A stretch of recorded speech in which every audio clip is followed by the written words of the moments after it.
Good morning. Welcome to the First Religious Society Unitarian Universalist in Newburyport, Massachusetts.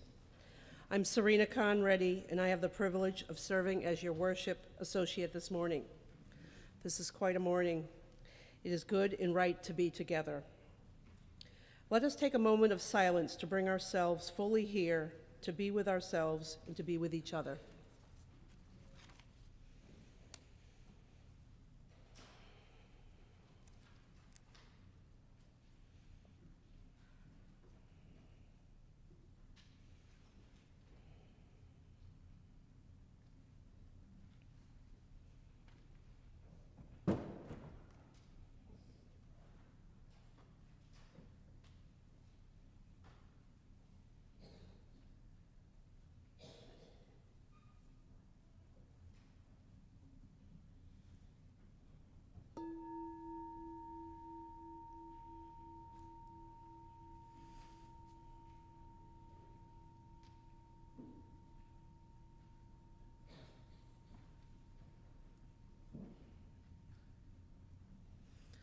Welcome to our New Member Sunday, a service where we covenant with those who are joining us in the journey of love and also remind ourselves of the promises we make to this space in her value and people.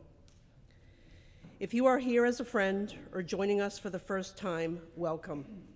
We are glad you are here. We come together at FRS in person and online, committed to love, peace, and justice. Our mission and our invitation to all of you is to come as you are, journey together in love, act with courage, transform our world. If you are worshiping online and would like to access this morning's order of service, please click on the link just below the live stream. If you would like a larger print order of service or hymnal, please ask an usher and they will be happy to help you. Please take a moment to review your order of service for all the activities happening this week. Every Sunday, it is such a blessing that we can gather, so let us give ourselves to it. Welcome once again. It's good to be together.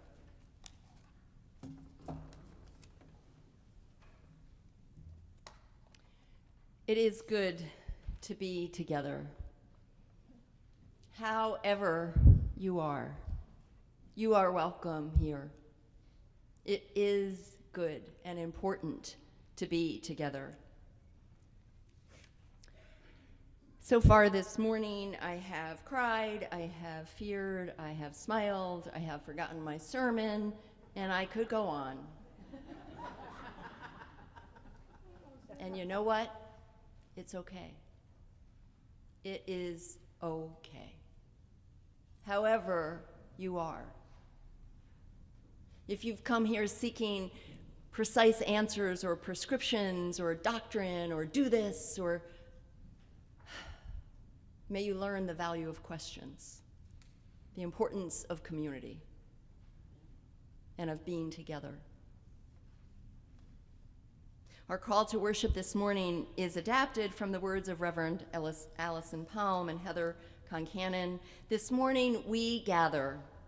After the news of this week, we are shaken once again by the realities of oppression, violence, and suffering present in our world and in our country.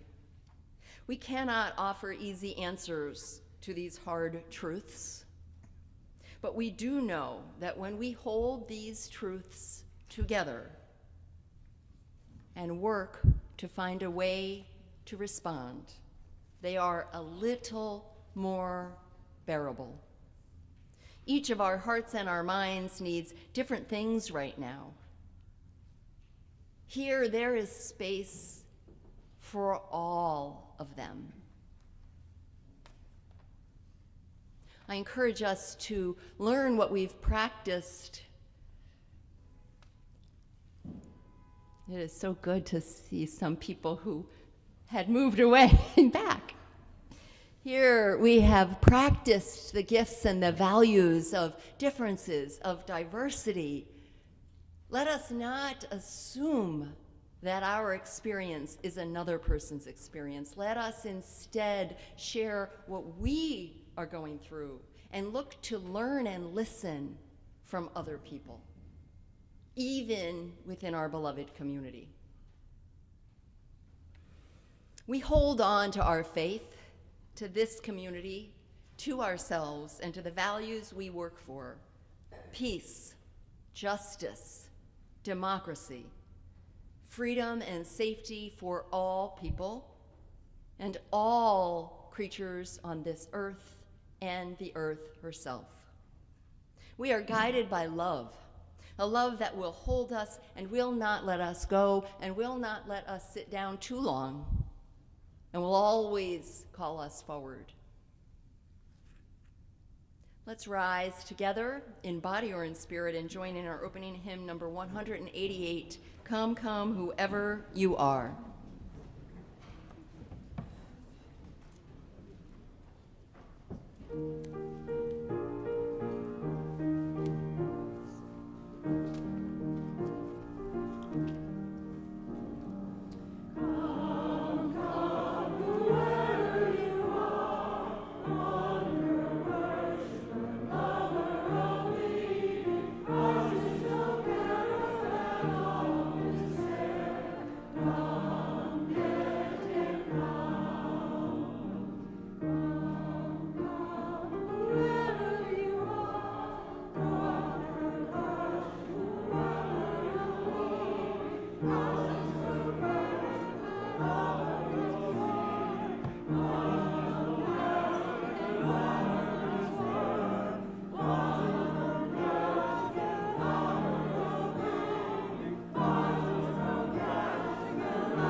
You may be seated.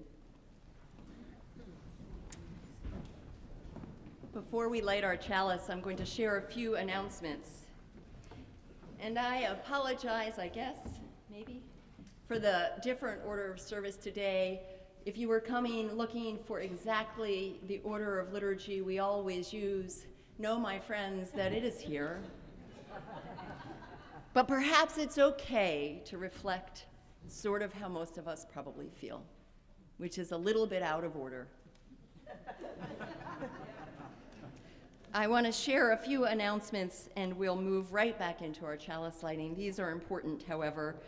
I wanted to just share, if you hadn't seen already, that we have a change in our staffing that was an unexpected change. Cynthia Walsh is no longer working here as our Director of Facilities and Special Events. However, we wish her all the very best, of course. She's offered so many things to us over the last 4.5 years. There are cards in Parish Hall during our coffee hour and greeting of our new members that everyone is invited to sign, and we'll make sure they get to her. So, you know, change is inevitable. I think if we're learning anything right now, we are learning that all those cliches or truths or things we say, maybe even rotely sometimes, they are real and they are true. I want to thank our amazing staff team. Reverend Laurel and I were talking about this, how every single one of you just stepped up to the table. What do we need? What do we need to do? What do we need to know? Absolutely, I can do that. Of course I'll do that. So all roles and titles and all that just went. And what came to the center was the love and the care of this beloved community. That's what matters. So we have Kate LeMay, who is our marketing director, or specialist, who's able to offer more hours as we figure these things out. Greet our brides, for example, who have rented the space in the days to come. We have our amazing director of church music, Nick Place, here, who has stepped in immediately as interim director of facilities so that we can let no balls drop, but they will. Be kind. Help us find them. Don't get mad at us. Reverend Laurel has been an amazing colleague, if nothing else, to look me in the eyes and say, I see you. Diane Carroll, Mara Flynn, Donnie Rogers, who was out on the road and came home to a surprise. Oh, people, it's okay. It's actually all okay. It's more than okay. I think I'm not going to plan vacations anymore because I'm actually going to see my daughter in LA on Friday.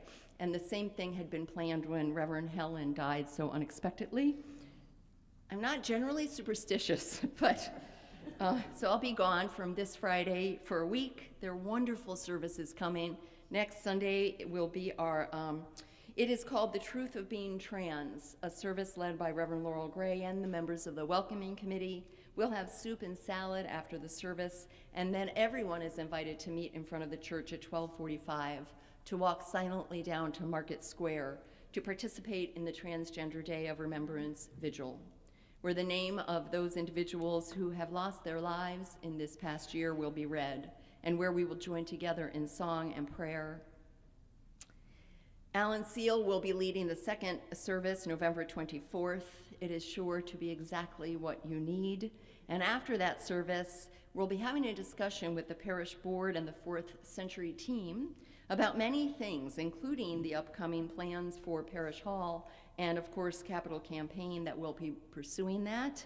Never more has it been important that we use our church to work for the values we believe in and to use our space for the values in the community that are needed. So I will be returning to be sure to be able to be here for that conversation. Tuesday, November 26th at sunset, we're holding a special service for a reading of the Thanksgiving address. This in honor of Indigenous peoples' understanding of our deep and true interconnectedness. Two other quick programs. Not the programs aren't quick, I'll try to be quick.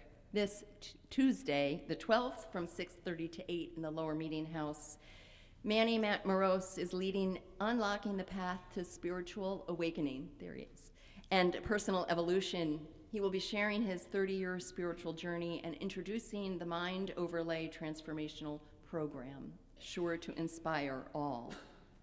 Finally, on the 21st of November from 1 to 2:30, our beloved Exploring Elderhood program will be gathering to talk about end-of-life care with our own Nancy Kidd, FRS member and licensed social worker with more than 30-plus years experience in these important conversations. So as I said earlier to the choir, as we now move in fully into this service, with all that is going on in the world, people are still getting diagnoses that are difficult, still burying their dead, still welcoming new babies, still finding the love of their life. And there is room for it all.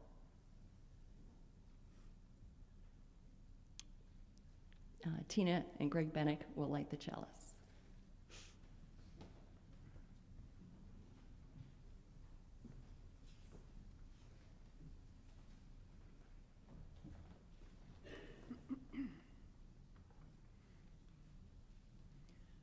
Please join in saying our chalice lighting words as Greg lights the chalice. We gather this hour as people of faith with joys and sorrows, gifts and needs. We light this beacon of hope, sign of our quest for truth and meaning, in celebration of the life we share together. Each Sunday, we also light 2 candles of peace representing 2 places on earth, which we lift up and remember as a sacred encounter with our world.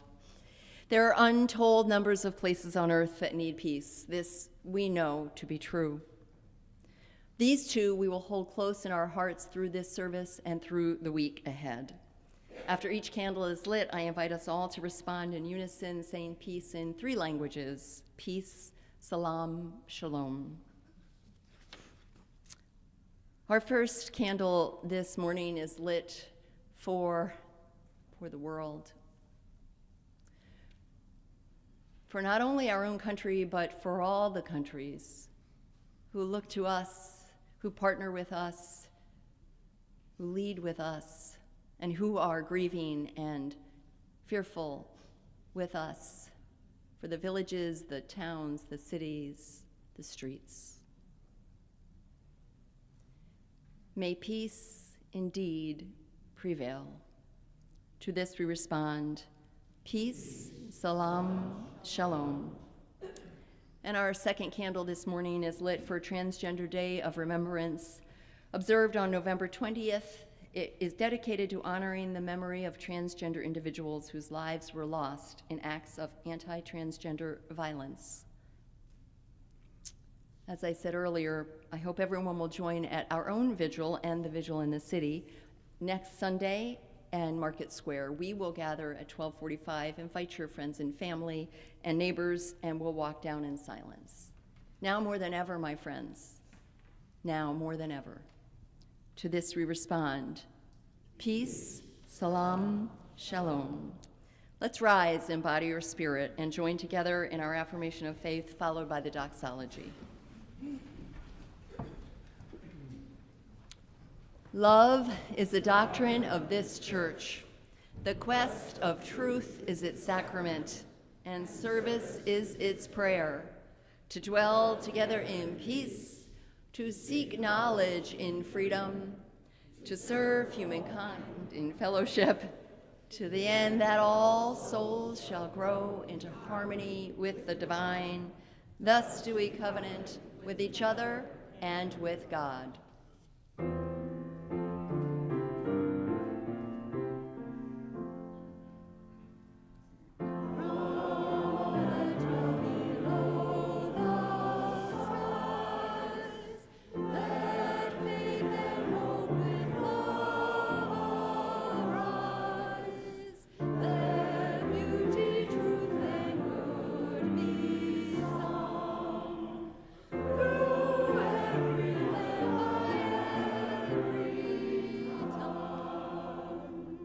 You may be seated.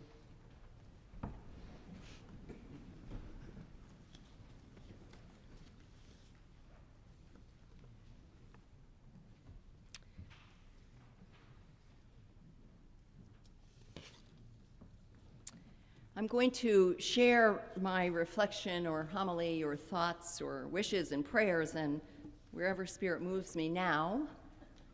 Our children and youth are downstairs in the lower meeting house making an Advent candle and wreath.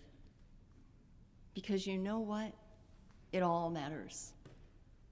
They need to know they have a place to come that is home, that is safe, that makes Advent wreaths, where people know their names.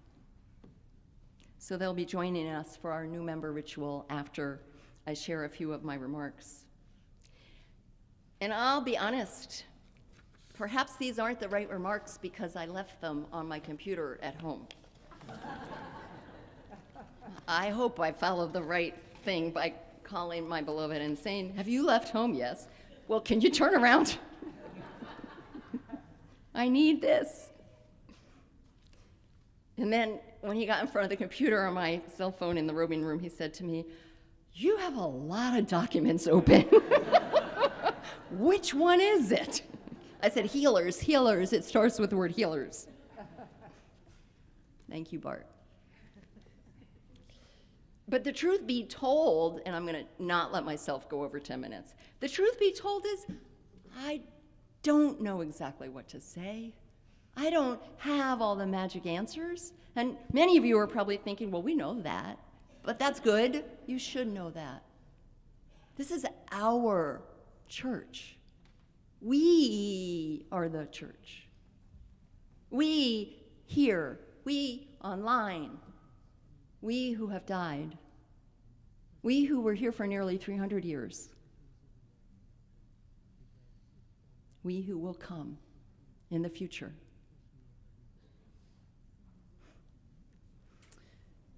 I was watching ministers online. We've got all kinds of, Facebook groups and stuff. And I don't know what I think about Facebook these days, people, by the way. I may need to let it go. But the reason I'm struggling at all with that is because just watching a whole lot of children walk in. Hi, we're going to be here now? Okay. As I said, we're going to go with it. The reason I'm struggling a little bit with letting go of Facebook, and believe me, my remarks are not about me. Maybe you'll hear yourself in a few. Do we just step out of all of the difficult places, or do we stand there and shine the light? Do we move out? Maybe there are people who really will need that. So we can only make our own decisions. But what I know is that there are people looking for the light. There are people hungry and desperate to know there are those of us who still carry the same values, who still believe in the power of love, who will work for justice. And if we just step out of it all, what's left? So though Facebook is a small example, it's an important little microcosm of how I invite us to approach these times. How do we balance the need to care for our own well-being, our peace of mind, our connection to our own selves, with being there in the world, being there for other people, being the ones who speak up? The best thing I can say is that it is most likely going to change, maybe even day to day. I would encourage us to stop looking for prescriptions and start following truth. So when I went on Facebook the other day, I'd posted something, and I really go on because I want to see those of you who are online and make sure you're okay. That's the truth. And when I saw that some of you were not, and then I saw other responses, then I got pulled into other things. I'll go back to the ministers, that's right. Within about 10 minutes, maybe, it took me 3 or 4 hours to come back. There's a spiral going on, folks, out there. Not out there. And there is a spiral. And if we lose touch with our truth and who we are, then we are truly powerless. Then truly we will have lost what it is that guides us. So I watched these other ministers and so many of us who just want to know what to say. And I'm really glad it's us, and that I've been here a while, because I don't have anything to prove. I don't have all the answers. I don't have a 4-point sermon that's going to tell you what to do. So I'll offer my reflections briefly that I did write down and were found that start with healers. And then we'll celebrate our beloved faith community. And this I know, if we stay together and accept one another and love one another, I can't promise we'll all be okay, but I can promise we will be working for love.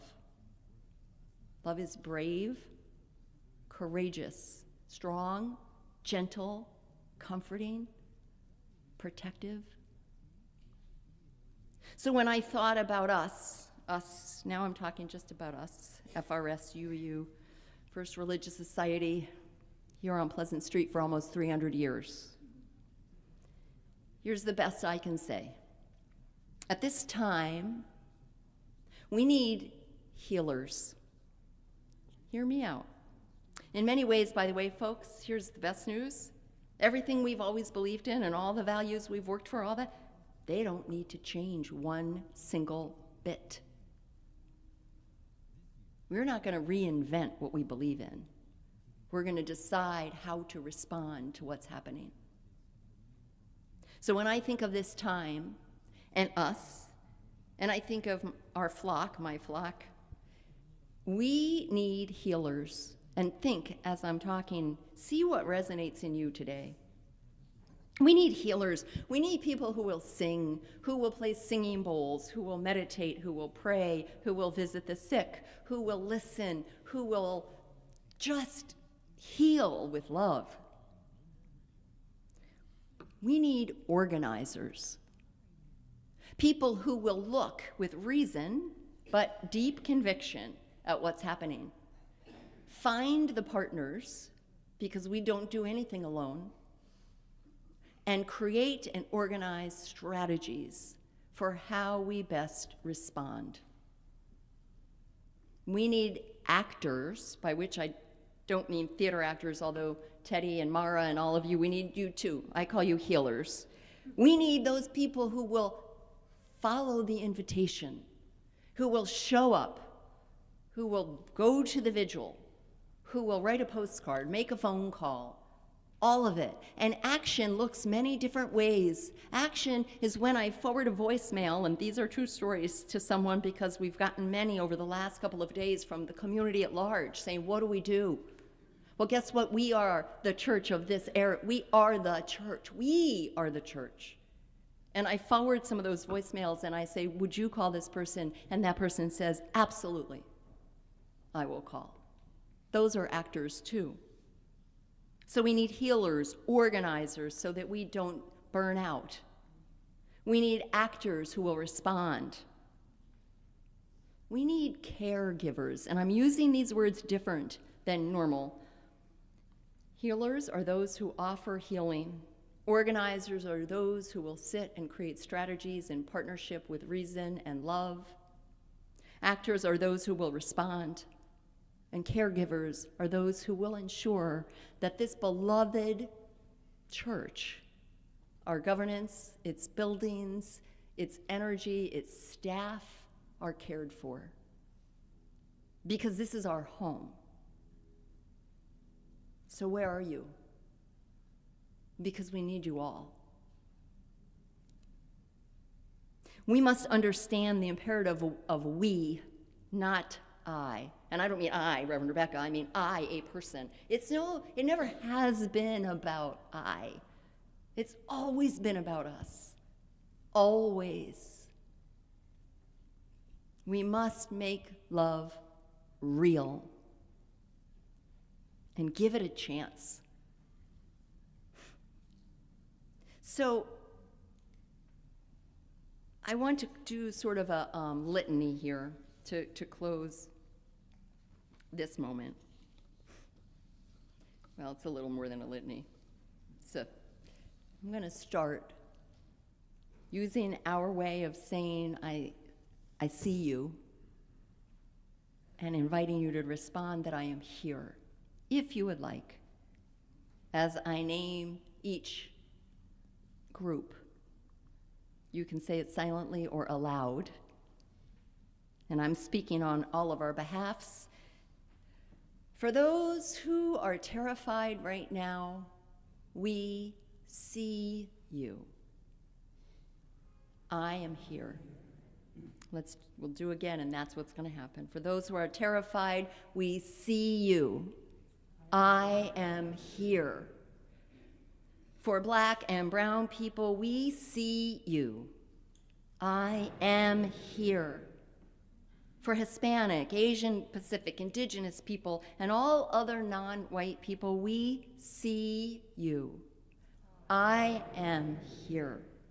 For members of the LGBTQ+ community, we see you. I am here. For transgender people, we see you. I am here. For parents and relatives who have children who are trans, we see you. I am here. For people living in unsafe situations, we see you. I am here. For lovers of peace, we see you. I am here.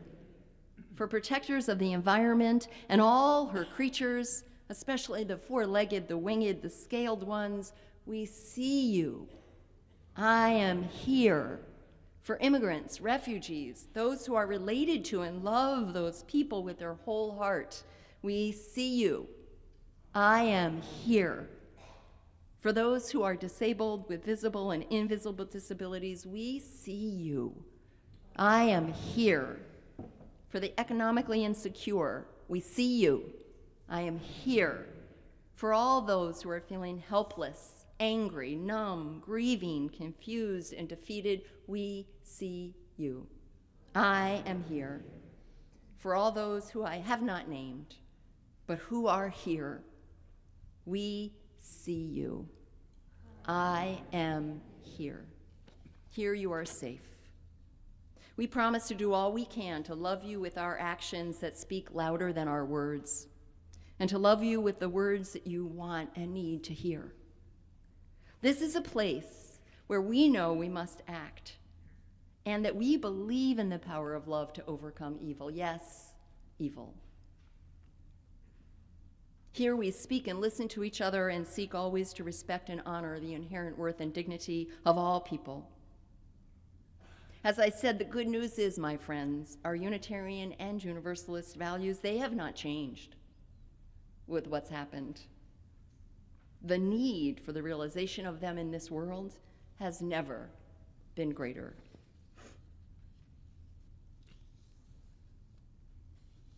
We need to be kind and compassionate with ourselves and each other. We need to take care of ourselves. Really, truly get to know all people as our neighbor. And again, start right here. When I hear questions about, others who have, there's perhaps a potential further distance between, let's start right here and really strengthen that muscle.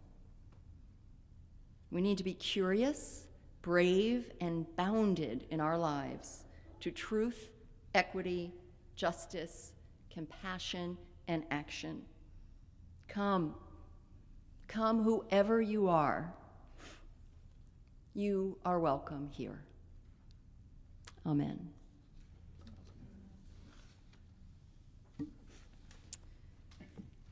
So with that, we will move into our new member ritual, and I want to remind all of us that it is not only for our new members, who we joyfully welcome, it is a reminder to all of ourselves of the covenants and promises that we make.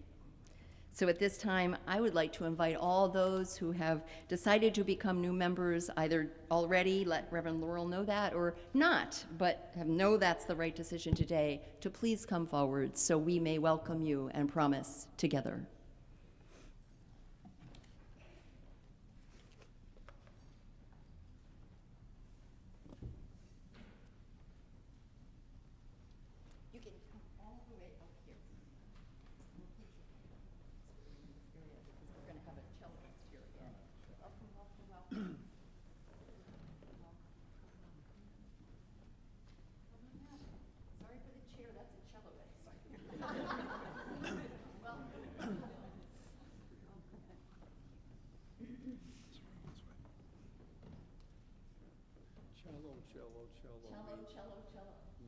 Means come in Hindi. Cello, cello, cello means come in Hindi. See these amazing new members? All right, I just have to get this. All right. There is always joy, always love.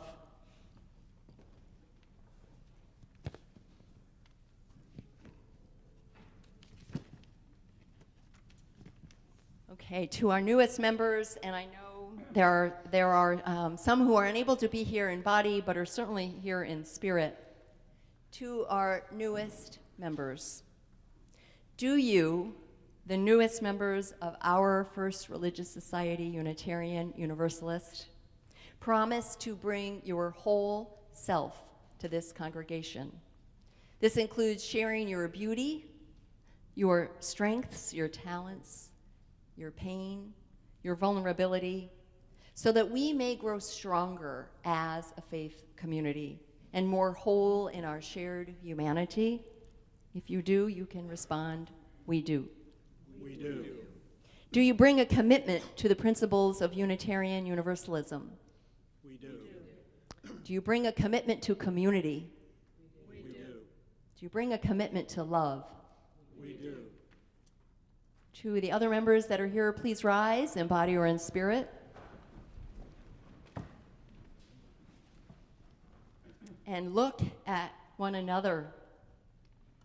We are the first religious society, Unitarian Universalist, the beacon of hope and liberal religion. Members of the First Religious Society, do you welcome these new members into our church community, covenanting to walk together with them in your shared spiritual and life journeys? Do you promise to be open to what they bring to this beloved church community?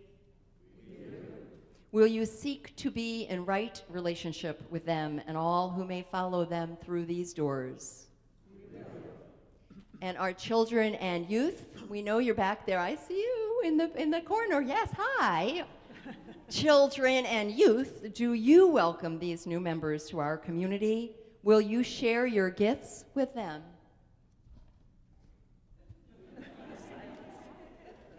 Yes, that's right. I got a thumbs up. Thumbs up. To everyone, anyone who isn't standing and would like to, please rise. To everyone, members, friends, guests, visitors, to all who are gathered here today in person and online, are you open to the possibilities that love brings? We are. Do you believe in our values of love, peace, justice, and are you willing to devote and dedicate yourself to them evermore in the ways that you are called to do?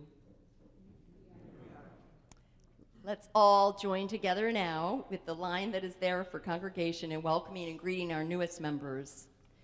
We welcome you, our new members, and celebrate our beloved community. Please remain standing. They'll be signing the membership book, and we are going to sing to them as we always do with hymn number 311, Let It Be a Dance.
This morning, I'm going to share with you my reflection on the importance of church community, a sanctuary, a refuge, which seems fitting for New Member Sunday as we welcome you to our community. This particular perspective comes from one of the great Eastern wisdom traditions, one that I'm especially drawn to. This tradition answers the question, what do you do when you have an experience, go through an experience that just does not fit with your expectations of the world? What do you do when you cannot resolve the situation in your head?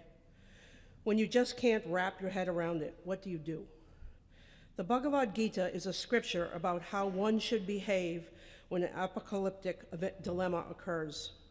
A dilemma so large that you cannot resolve the situation without some change in your view of the world. I have spoken about this before.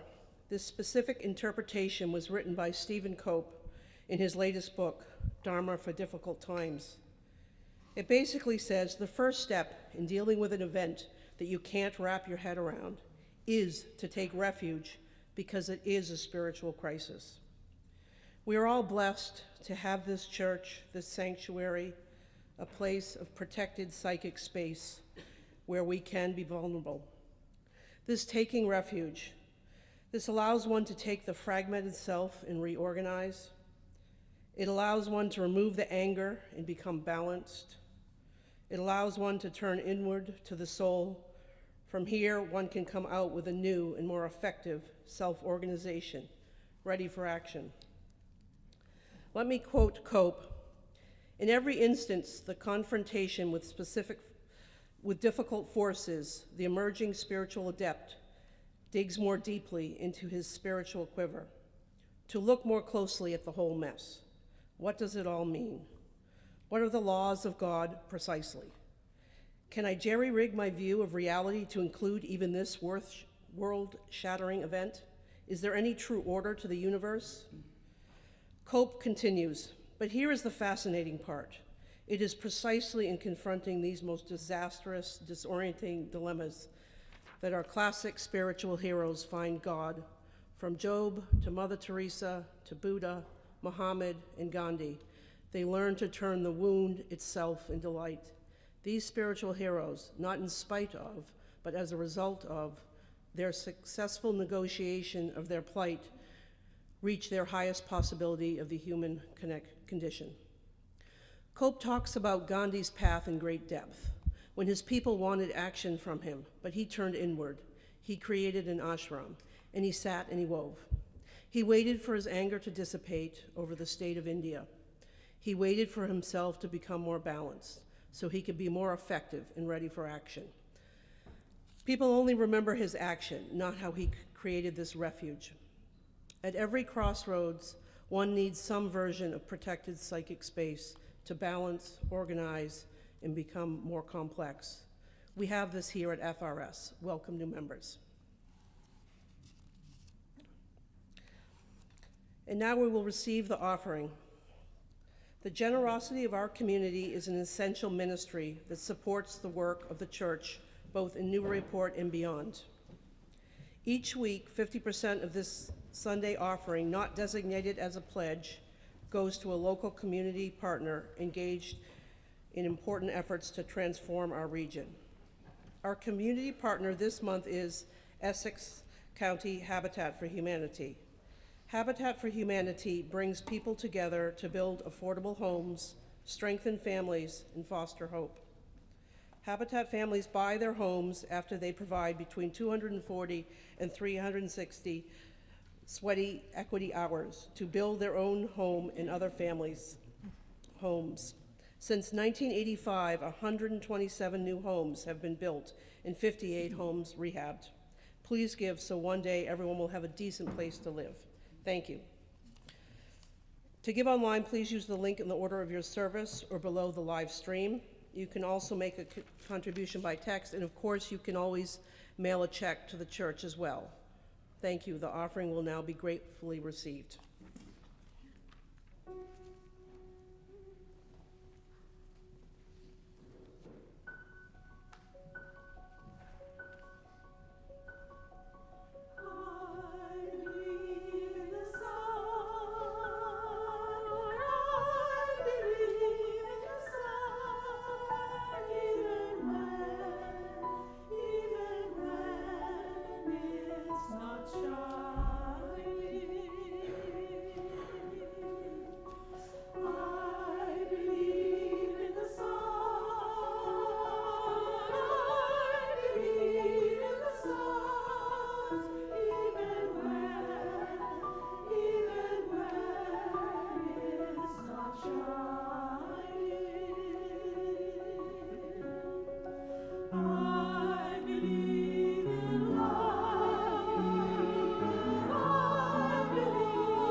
Thank you, choir.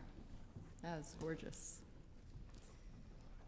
Each Sunday, we take time to lift up the joys and the sorrows of our beloved faith community.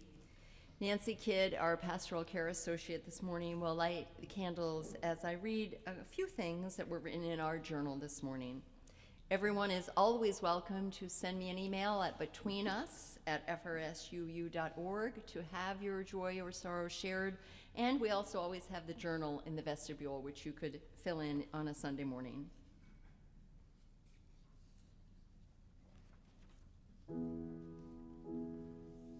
Open my heart to be a sanctuary,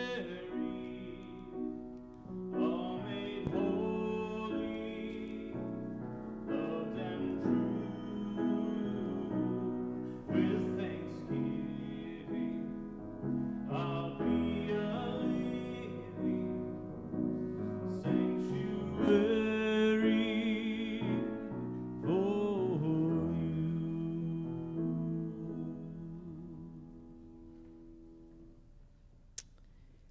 invite us now into a moment of silence so that you can bring to your own mind and heart all of the joys, the sorrows, the hopes and the fears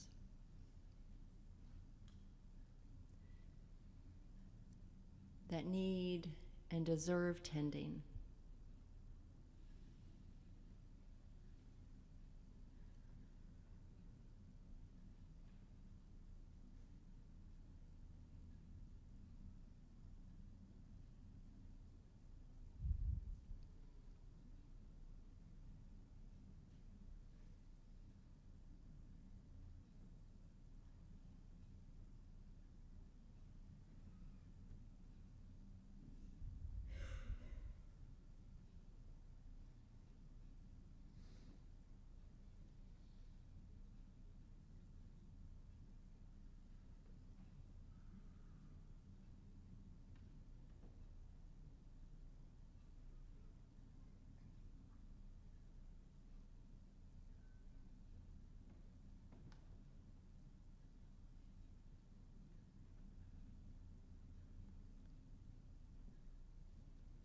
As our sanctuary is ablaze with worries, concerns, joys, celebrations, we hold them all in love and deep care.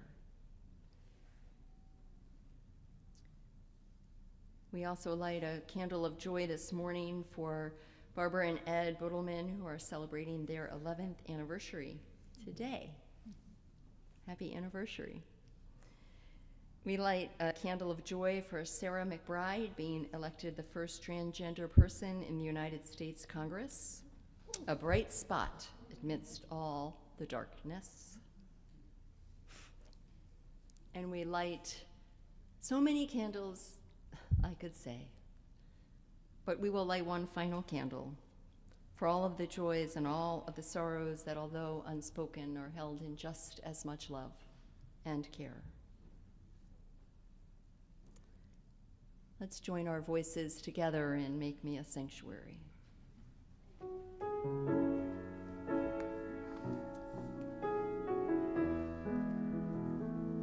Open my heart to be a sanctuary, all made holy, loved and true, with thanksgiving. I'll be a living sanctuary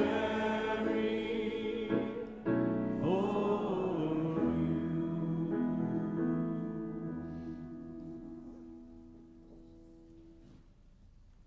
I invite you to join me now in a time of prayer, meditation, contemplation, as I share words from Clarissa Pinkola Esty in her wisdom.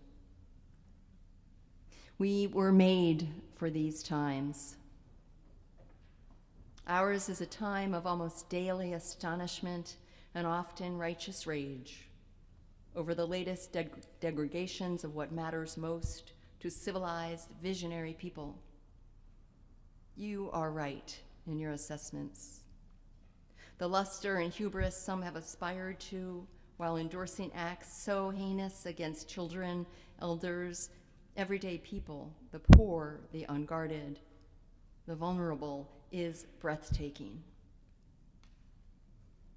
Yet I urge you, ask you, gentle you, to please not spend your spirit dry. Do not entirely give your precious, beautiful spirit to these things. Do not lose hope, most particularly because the fact is we were made for these times. Yes, for years, hundreds of them, we have been learning, practicing, been in training for, waiting to meet on this plane of engagement. I recognize a seaworthy vessel when I see one. Regarding awakened souls, there have never been more able vessels in the water than there are right now across the world. And they are fully provisioned and able to signal one another as never before in the history of humankind. Look out over the prow. There are millions of boats of righteous souls on the waters with you. Even though your veneers may shiver from every wave in this stormy royal, I assure you that the long timbers composing your prow and rudder come from a great forest. We are needed. That is all we can know. And though we meet resistance, we more so will also meet great souls who will hail us, sail with us and for us, love us and guide us, and we will know them when they appear. Didn't you say you pledged yourself to a greater voice, to values that endure? Ours is not the task of fixing the entire world all at once, but of stretching out to mend the part of the world that is within our reach. It is not given to us to know which acts or by whom will cause the critical mass to tip toward an enduring good. What is needed for dramatic change is an accumulation of acts, adding more. We know it does not take everyone, thank God, on earth to bring justice and peace, but the determined ones who will not give up during the first, second, or 100th gale. One of the most calming and powerful actions you can do to intervene in this stormy world is to stand up and show your soul. The light of the soul throws sparks, sends up flares, builds signal fires, causes proper matters to catch fire. To display the lantern of soul in shadowy times like these, to be fierce and show mercy toward others, both are acts of immense bravery and great necessity. In this spirit, I hope you will write this on your wall. When a great ship is in harbor and moored, it is safe, there can be no doubt. But that is not what great ships are built for. Amen. Let's rise, embody our spirit, and join together in our closing hymn, number 1064 in the teal hymnal, Blue Boat Home.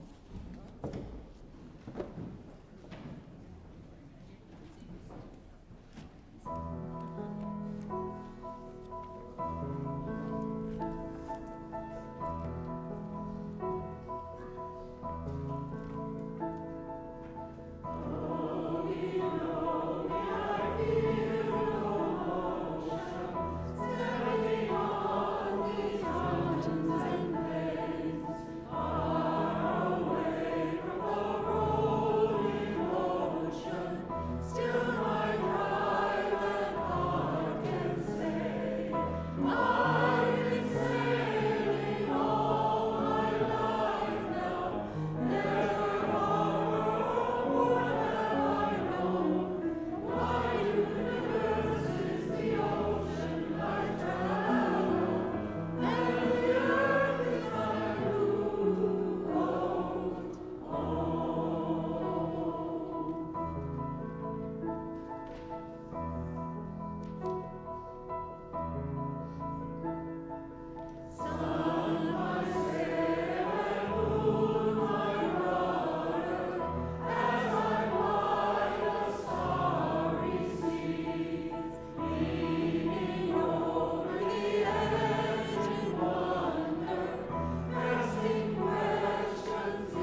Please remain standing while Serena extinguishes the chalice, and let's join our voices together in our unison benediction.